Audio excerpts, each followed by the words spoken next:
सो हम ये integrated development environment है हमारा जिसको हम यूज़ करने वाले हैं। तो यहाँ पर अगर हम ध्यान से देखें तो ये इंटीग्रेटेड डेवलपमेंट इन्वायरमेंट हमें सारे काम करके दे देता है। ये एक बटन है यहाँ पे ग्रीन कलर का जो क्या करेगा, मुझे कंपाइल भी करके दे देगा, एग्जीक्यूट भी करके दे देगा, दोनों चीज़ें हमें करके दे देगा। ठीक है, तो हम इंटीग्रेटेड डेवलपमेंट एनवायरनमेंट इसलिए यूज करते हैं ताकि ये सारी चीजें हमें खुद ही करके दे दे एक बटन के क्लिक पे। ठीक है, और हमारा ध्यान सिर्फ किसके ऊपर हो, प्रोग्राम लिखने के ऊपर। ठीक है, तो मैं अपना पहला प्रोग्राम लिखता हूँ। ठीक है, उसके लिए मुझे सबसे पहले यहाँ पर जाके एक नई फाइल लेनी पड़ेगी। नई फाइल मैंने ली प्रोजेक्ट की। सो इस तरीके से मैंने इस्तेमाल किया और मैंने जो अपना कंपाइलर लिया वो MinGW GCC कंपाइलर ले लिया और यहाँ पे हेलो वर्ल्ड नाम का मैंने अपना फाइल लिख लिया। फाइल का नाम मैंने हेलो वर्ल्ड लिख दिया और इसको मैंने फिनिश कर दिया। और ये मैं कह रहा हूँ कि इसको ओवरराइट कर दीजिए। इसने हमारे लिए ऑलरेडी पूरा का पूरा कोड लिख के दे दिया इसने। तो ठीक है, कोई बात नहीं, हमारी थोड़ी सी मेहनत बच गई। बट हम चाहते हैं कि हम इसका एक एक कंपोनेंट समझ लें। तो पहला कंपोनेंट क्या है हमारा, हैश इंक्लूड आईओस्ट्रीम। तो अब इसमें जो हैश इंक्लूड है ना, ये कंपाइलर को कमांड देने का तरीका है। ये कंपाइलर को ये कहने का एक तरीका है कि भाई आईओस्ट्रीम डॉट एच को इंक्लूड कर लो। आईओस्ट्रीम डॉट जो हेडर फाइल है, आईओस्ट्रीम नाम की एक फाइल है, उसको इंक्लूड कर लो, क्योंकि इसके अंदर सारे के सारे इनपुट आउटपुट फंक्शंस हमारे पहले से डिफाइंड है। इसके अंदर हम यूज करने वाले हैं ना इनपुट आउटपुट फंक्शंस इसके अंदर, तो हमें उसकी डेफिनेशन चाहिए। अब मान लीजिए आप ये कहना चाहते हैं कंप्यूटर को कि भाई ये इनपुट ले ले, कीबोर्ड से ये इनपुट ले ले, ये स्क्रीन के ऊपर आउटपुट कर दे। तो इसके लिए भी हमें कोड लिखना पड़ेगा, कमांड लिखनी पड़ेगी। ये काम तो हमें बार बार करना है, तो जो काम हम बार बार करते हैं उसको हम उठाकर कहाँ पे रख लेते हैं, हम उसको एक बार बनाकर कहीं पे रख लेते हैं और हर प्रोग्राम में उस फाइल को इंक्लूड कर लेंगे। तो ये एक फाइल है जहां पर ऑलरेडी हमने सारे के सारे फंक्शंस ऑलरेडी लिखे हुए हैं और उनको इस फाइल में इंक्लूड करने का तरीका क्या है, हैश इंक्लूड आईओस्ट्रीम। ठीक है, अब यूजिंग नेम स्पेस एसटीडी नाम की जो चीज है वो अभी बहुत ही नया कॉन्सेप्ट है नेम स्पेस। और इसके अंदर क्या होता है, वेरिएबल्स जो होते हैं, जो आइडेंटिफायर्स होते हैं, जैसे कीवर्ड्स हो गए। ठीक है, धीरे धीरे आप आगे बहुत सारे कीवर्ड्स देखोगे, तो कीवर्ड्स डिफाइंड है इसमें। ठीक है, तो हम जैसे मान लीजिए यहाँ पर हम सी आउट यूज कर रहे हैं और एंडल नाम का एक कीवर्ड का इस्तेमाल कर रहे हैं। इन दोनों का कुछ ना कुछ मतलब है, दोनों समझेंगे। वो दोनों के दोनों किस में डिफाइंड है, ये एसटीडी नाम के नेम स्पेस के अंदर डिफाइंड है। तो हमें इसको तो इंक्लूड करना पड़ेगा। ठीक है, तो और यूजिंग नेम स्पेस हमारा बेसिकली ये एक कमांड है। जैसे हैश इंक्लूड एक कमांड थी, वैसे ही यूजिंग नेम स्पेस एक कमांड है। और एसटीडी हमें इसलिए इंक्लूड करना पड़ता है क्योंकि हम सी आउट हर प्रोग्राम के अंदर यूज कर रहे होते हैं। तो क्योंकि हम हर प्रोग्राम के अंदर एसटीडी के कीवर्ड्स यूज कर रहे होते हैं, इसलिए हमें इसको इंक्लूड करना पड़ता है इस तरीके से।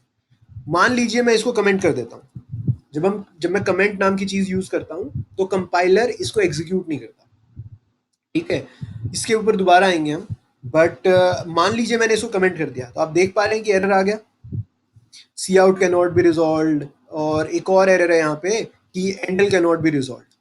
तो मैं यहाँ पर जाऊंगा और इसको इस तरीके से मैंने डिफाइन किया, तो मेरा सी आउट डिफाइन हो गया एसटीडी और उसके आगे दो कोलन, स्कोप रेजोल्यूशन ऑपरेटर कहते हैं इन दो कोलन्स को। तो इसने बोला कि ये सी आउट कहाँ पर डिफाइंड है, एसटीडी पे डिफाइंड है, एंडल कहाँ पे डिफाइंड है, एसटीडी पे डिफाइंड है। तो मैं ऐसा करने की बजाय, हर बार लिखने की बजाय, मैं यहाँ पर एक बार इंक्लूड कर सकता हूँ, तो मैं उसको यहाँ पे इंक्लूड कर देता हूँ। ठीक है, अब आगे चलते हैं।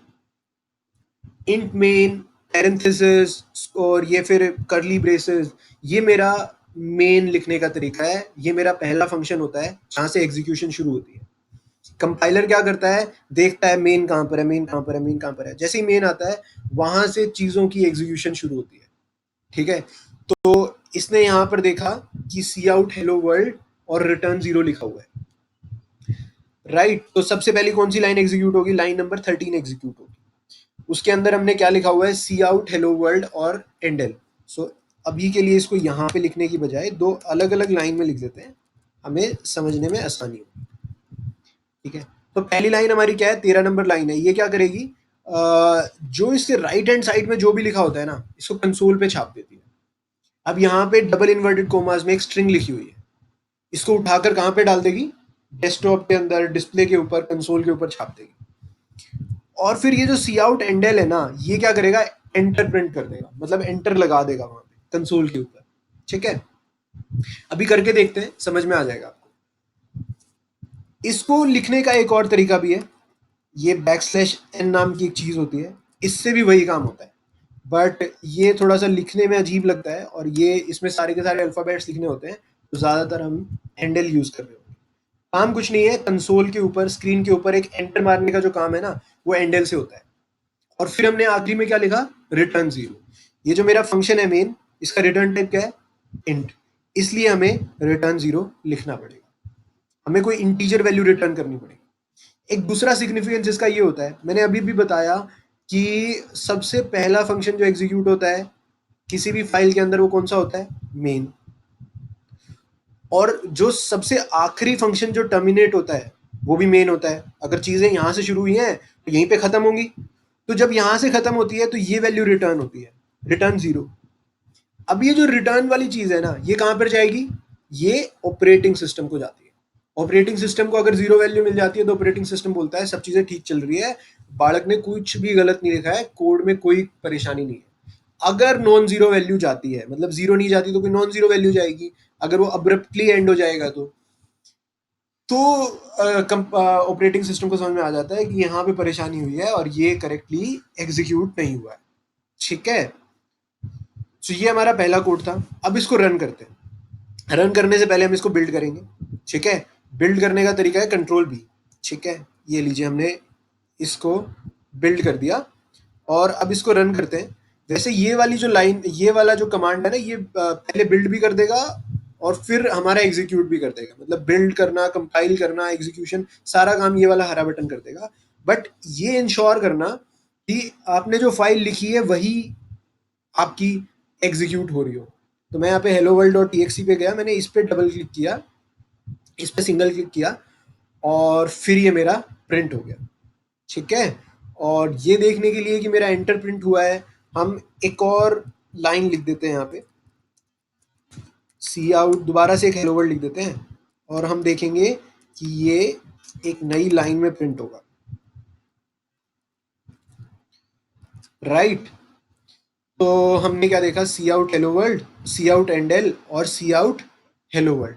दोबारा से हम यही इंश्योर करते हैं, यही एग्जीक्यूट हो रही है हमारी फाइल। तो सबसे पहले ये हेलो वर्ल्ड प्रिंट हुआ, फिर यहाँ पे एक एंटर उसने मार दिया और अगली बार हेलो वर्ल्ड एक नई लाइन में प्रिंट हुआ। ठीक है, सो इस तरीके से हमारा पहला प्रोग्राम हमने लिख दिया। ठीक है, ओके जी। अब अगली बार की भी बात कर लेते हैं। सो अगली बार हम अपना पहला प्रोग्राम लिखते हैं जिसके अंदर हम कुछ अर्थमेटिक कैलकुलेशन करेंगे। जैसे हम सिंपल इंटरेस्ट कैलकुलेट कर देते हैं, दो नंबर्स को मल्टीप्लाई कर देते हैं, दो नंबर्स को ऐड कर लेते हैं। तो अगले प्रोग्राम में हम वो करेंगे। ठीक है जी, ओके।